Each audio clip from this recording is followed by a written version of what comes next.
Attorney, ano po ang inyong kaisipan doon po sa mga nagsasabi na kapag ganyan ang sitwasyon, hayaan na lang. I mean, hayaan na lang. Huwag nang habulin and let them live in peace. Oo. Total naman nawala na yung mga sinasabi ng mga respondent sa kasong ito. Sa pangkalahatan po dito sa pangyayaring ito. Ano po ang inyong masasabi sa ganun? But una, no one can live in peace or die in peace kung nagnakaw ka o kaya dala-dala mo ang kasinungalingan o kaya kalokohan. You can only rest in peace and die in peace pag sinabi mo ang totoo at nagpakatotoo ka, di ba? So yung ganyan, of course, we empathize, we sympathize with the personal grief of the family. Pero dapat managot pa rin yung naiwan niyang kayamanan.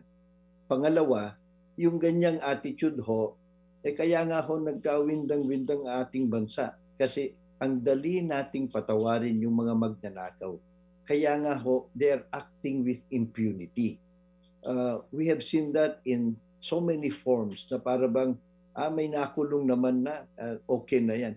Yung nabubudol lang ho tayo dun sa mga pinapakulong una, tapos magbe-bail naman, tapos pangalawa, kakasuhan, pero hindi natin fina-follow through. O kaya, kahit nahatulan, pero zero naman yung naibalik na nakaw sa nayaman. So, hindi ho tama yon. It is legally incomplete at saka it is morally wrong.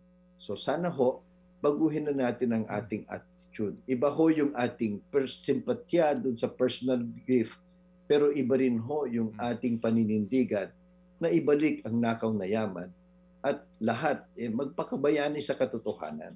Mga kapatid, brothers and sisters, saan ka pa? Dito na tayo sa totoo. Dito na tayo sa True FM. Mga kapatid, mag-subscribe and follow po kayo sa social media accounts ng True Network PH. Yan po kami, hanapin nyo lang True Network PH, Facebook, Instagram, YouTube, TikTok, and podcast. Mapa Apple or Spotify man yan, mahahanap nyo kami. Lahat ng mga napapanood at napapakinggan nyo po sa programa, nasa social media accounts namin yan. So, paano mga kapatid? See you sa social media!